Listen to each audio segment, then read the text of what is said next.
D'un côté, on a ce décor visuel que tout le monde connaît aujourd'hui, hein. Ces petites vidéos courtes, souvent baignées d'une belle lumière circulaire, qui défilent en boucle sur nos téléphones. Ouais, le fameux discours de l'émancipation totale. C'est ça. Le truc très boss your own life, la liberté financière absolue, c'est la grande promesse de s'affranchir du salariat traditionnel en fait. Et le récit est hyper séduisant. En gros, c'est une créatrice de contenu, son smartphone et une relation directe sans aucun intermédiaire avec sa communauté. Sauf que derrière cette vitrine parfaite, à l'autre bout du monde, la mécanique est vraiment d'une toute autre nature. Absolument. Imagine, il est 2 heures du matin à Manille, dans un appartement minuscule, on a une jeune femme diplômée en informatique qui est assise devant plusieurs écrans, dans la pénombre. Et elle fait pas du tout de vidéo, elle. Non, aucune image, aucune vidéo. En fait, elle gère simultanément 15 fenêtres de conversation textuelle. Sur son clavier, elle se fait passer pour la fameuse star américaine aux 200 000 abonnés qu'on voyait dans la vidéo lumineuse dont tu parlais. Waouh. Ouais. Elle rédige des messages intimes, elle écoute les confidences de dizaines d'hommes qui y croient dur comme fer. Et pour ce travail de simulation émotionnelle à la chaîne, on parle d'une rémunération d'environ 2 dollars de l'heure. C'est complètement fou.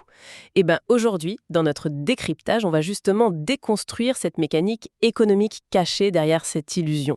Et je précise tout de suite, la mission de notre analyse, c'est pas du tout de porter un jugement moral sur le travail du sexe ou sur les gens qui le consomment. Non, pas du tout. Le but, c'est vraiment de regarder sous le capot. Exactement.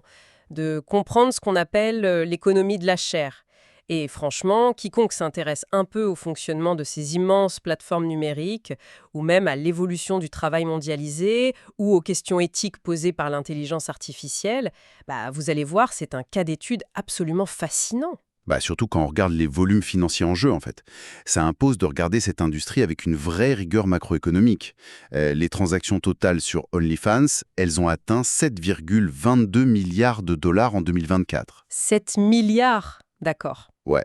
Et si on regarde juste 5 ans en arrière, en 2019, on était à 270 millions. Ah ouais, la bascule est énorme. C'est une croissance vertigineuse. On parle de plus de 2500% d'augmentation.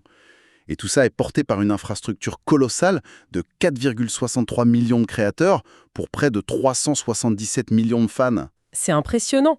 Le rapport, si on calcule bien, c'est à peu près d'un créateur pour 82 utilisateurs.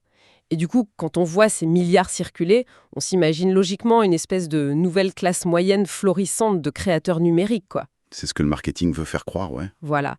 Mais en épluchant nos sources pour préparer cette plongée, il y a un chiffre qui saute aux yeux et qui casse un peu l'ambiance. Le revenu médian. 180 dollars. Par mois. Par mois. C'est dérisoire. Ouais, ça détruit instantanément le mythe de l'émancipation globale, en fait. On est face à ce que les économistes appellent une distribution de Pareto extrême. C'est-à-dire que quelques-uns raflent tout. Exactement. Le principe est simple. Une infime minorité capte la quasi-totalité des richesses.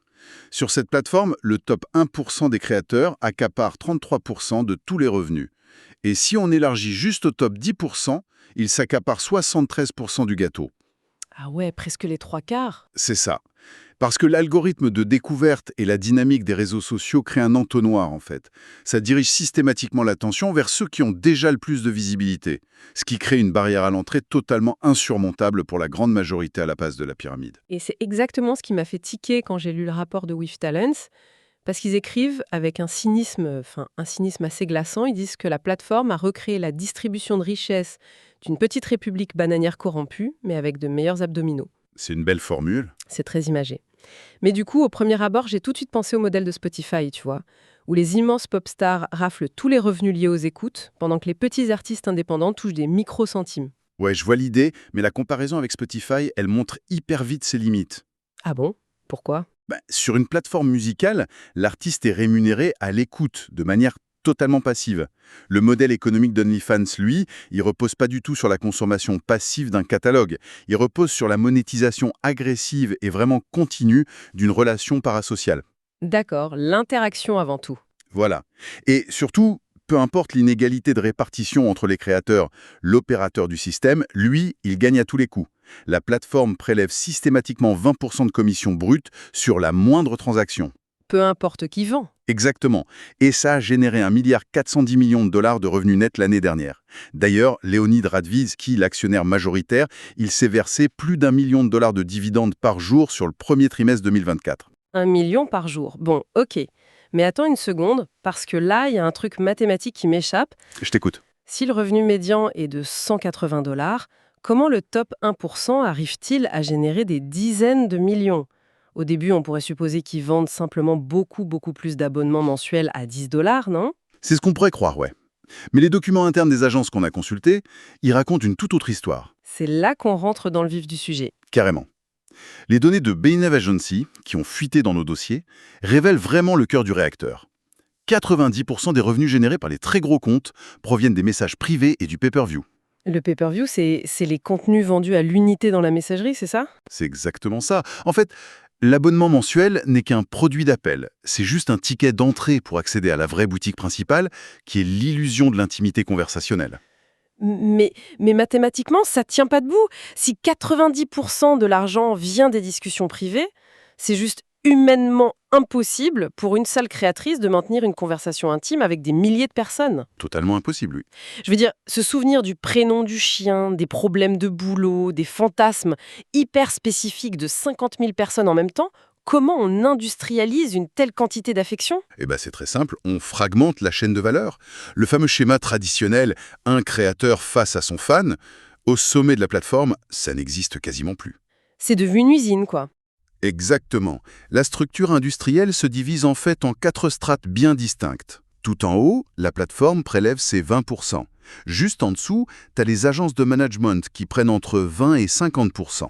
Ah, quand même. Ensuite, le modèle, dont l'image est utilisée, récupère entre 30 et 60%, et tout en bas, complètement dans l'ombre, on trouve ce qu'on appelle les chatteurs. Ceux qui tapent sur le clavier. Voilà, rémunérés 2 à 4 $ de l'heure. Ce sont eux qui exécutent réellement cette production de masse de l'intimité. C'est dingue. Et pour que les marges restent aussi astronomiques, il faut évidemment que le coût du travail conversationnel soit dérisoire. Et c'est là que cette industrie quitte les belles villas californiennes pour se délocaliser massivement dans les pays du Sud global. Ouais, on parle des Philippines, du Kenya, du Nigeria. C'est ça. Il y a eu des enquêtes géniales de la BBC, de Rippler et de Fortune qui documentent le quotidien de cette main-d'œuvre.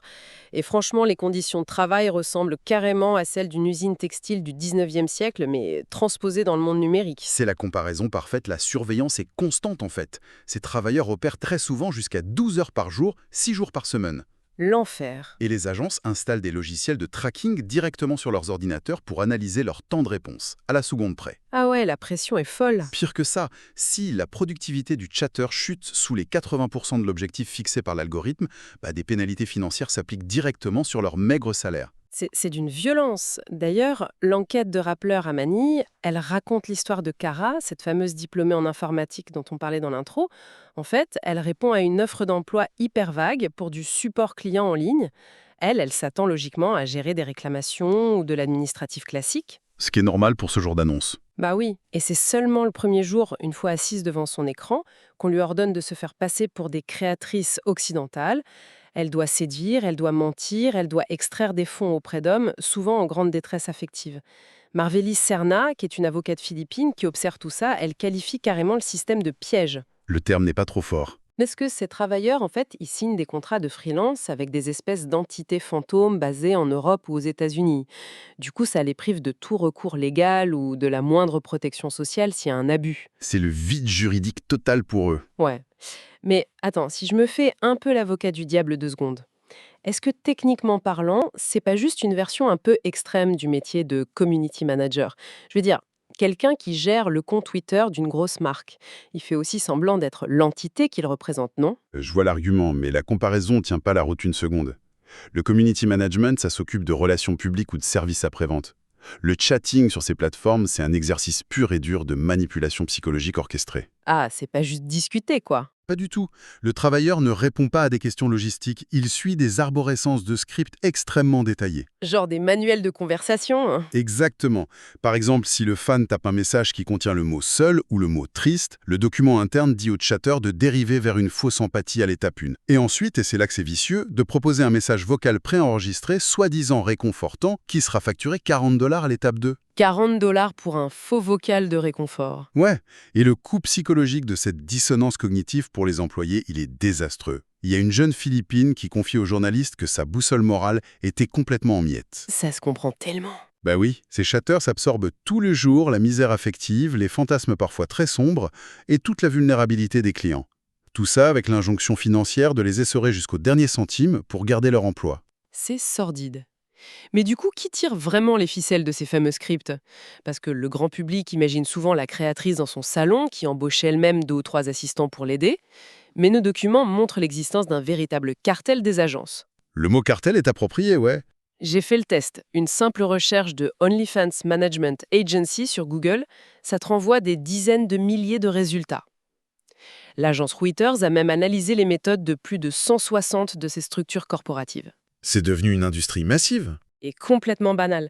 Business Insider rapportait même un cas complètement ubuesque, une jeune cadre américaine qui est embauchée pour faire de la stratégie marketing pure et dure et qui s'est retrouvée, contre son gré, forcée de chatter à longueur de journée avec des inconnus pour une commission misérable de 2%. Ça prouve bien que la valeur est dans le chat, pas dans le marketing traditionnel. Totalement.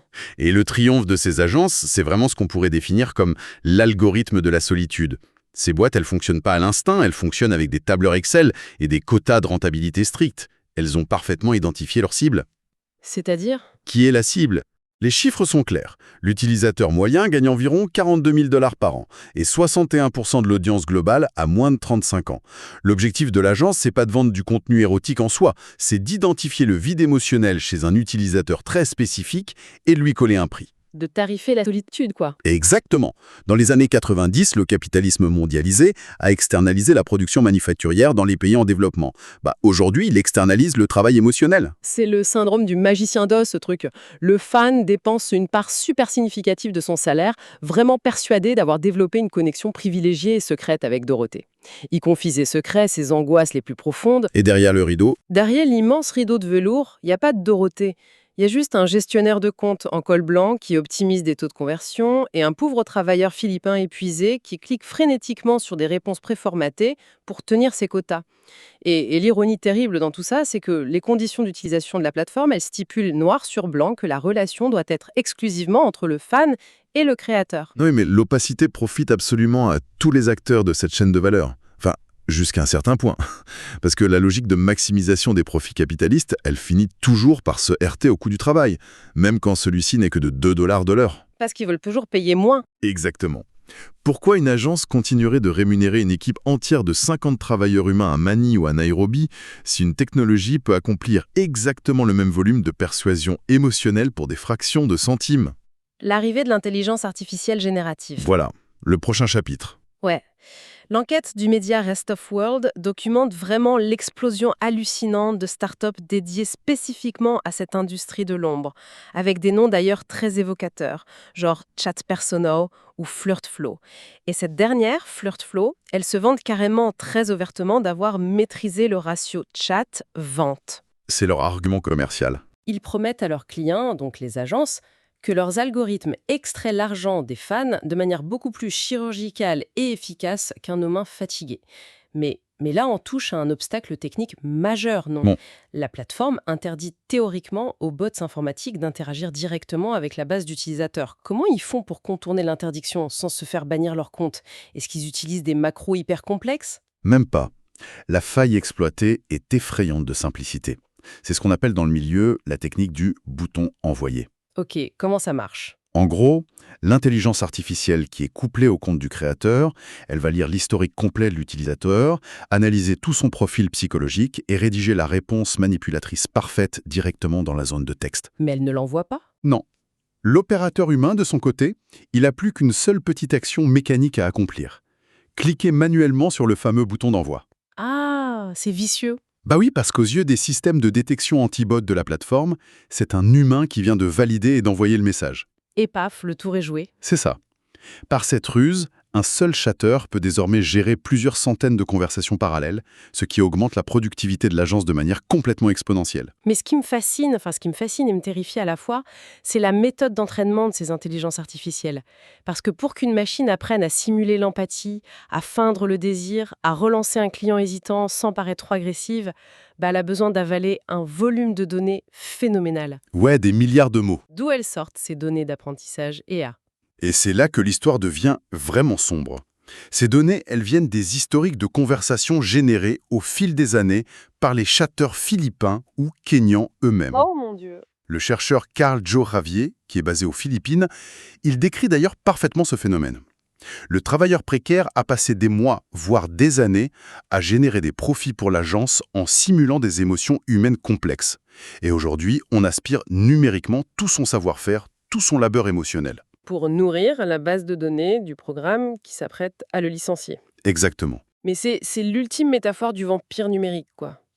Le travailleur épuisé est carrément forcé de former son propre remplaçant en fournissant les données de ses propres mensonges. Et l'absurdité du truc atteint un sommet vertigineux quand on reconstitue vraiment la chaîne entière. Vas-y, résume-nous ça. T'as un homme isolé devant son écran qui dîne en conversant de manière intime avec un bot informatique. Sauf que ce bot, il a appris à reproduire le langage de l'amour en étudiant les frappes de clavier d'un travailleur exploité du tiers-monde qui lui-même faisait semblant d'être une influenceuse californienne vivant dans le luxe. La notion même de réalité ou d'authenticité humaine, elle a totalement disparu de l'équation. Et les sociologues qualifient ça précisément de double exploitation. Le marché capte d'abord la force de travail immédiate et physique, puis il extrait l'empreinte comportementale de ce travailleur pour l'automatiser à l'infini. D'ailleurs, les chatteurs humains qui sont encore en poste racontent que la pression est devenue absolument intenable. J'imagine ils sont en compétition avec des machines. C'est ça. Pour prouver aux agences qu'ils méritent encore leur salaire de 2 $ face à l'efficacité redoutable d'une IA, les quotas de vente imposés explosent. Ils doivent manipuler plus vite et beaucoup plus fort. C'est une fuite en avant terrible. Mais face à cette industrialisation cynique de l'intimité, la machine judiciaire commence quand même, enfin, à se mettre en mouvement. On ne peut pas monter un système de tromperie à une échelle pareille sans finir par éveiller l'attention des tribunaux. Surtout aux États-Unis, ouais. Voilà. Le très puissant cabinet d'avocats américain Adjens Berman a déclenché un recours collectif d'envergure. Ils agissent au nom de potentiellement centaines de millions d'utilisateurs qui se sentent floués. Et ce qui est intéressant, c'est que l'axe d'attaque, il n'est pas du tout de l'ordre de la morale, c'est vraiment du droit de la consommation pure et de la protection des données. Exactement. Le cabinet avance un argument juridique très précis, la fraude sur l'identité. Les utilisateurs payent des tarifs premium, parfois des centaines de dollars par mois, en se basant sur la garantie explicite de la plateforme qu'ils échangent directement avec le créateur. Ce qui est factuellement faux. Totalement faux. Mais au-delà de la triple escroquerie financière, la plainte soulève la violation massive de la vie privée. Et ça, c'est gravissime. Les fans envoient des photographies très intimes, confient des secrets médicaux ou psychologiques, en pensant vraiment s'adresser à une personne de confiance dans un cadre hyper sécurisé et clos. Alors qu'en réalité... En réalité, ces éléments atterrissent sur les moniteurs de gestionnaires d'agences tierces, qui n'ont fait l'objet d'absolument aucune vérification d'antécédents, et qui utilisent ces failles pour affiner leur stratégie d'extorsion émotionnelle. Bon, il faut quand même, et c'est important, amener une nuance fondamentale à notre analyse aujourd'hui. La sociologue H. Presto, qui est citée dans l'excellent dossier de Rappler, elle met en garde contre ce qu'elle appelle le stéréotype très usé de la victime perpétuelle. Ouais, il faut faire attention à ça. Parce que le risque, quand on décrit ce système qui a l'air tentaculaire, c'est de tomber dans un récit ultra-binaire où toutes les créatrices seraient juste des naïves victimes manipulées par des agences sans scrupules. Le problème que nous décortiquons ici, c'est absolument pas le travail du sexe en soi. Non, bien sûr. Ce que visent les enquêtes, c'est vraiment l'industrialisation opaque par des tiers, ce que certains observateurs appellent désormais le proxénétisme algorithmique. Et cette distinction, elle est vitale. De très nombreuses créatrices maîtrisent parfaitement leur outil de production. Elles refusent systématiquement les intermédiaires, elles gèrent elles-mêmes leur propre communication, elles fixent leurs propres limites. Et elles trouvent sur cette plateforme une indépendance financière, une véritable agence sur leur corps et sur leur temps de travail, que l'économie traditionnelle leur a toujours refusé. C'est clair. Personne ne cherche à les infantiliser dans cette histoire. Le vrai cœur du scandale systémique, il réside surtout dans la complaisance active de l'entreprise qui héberge tous ces agissements.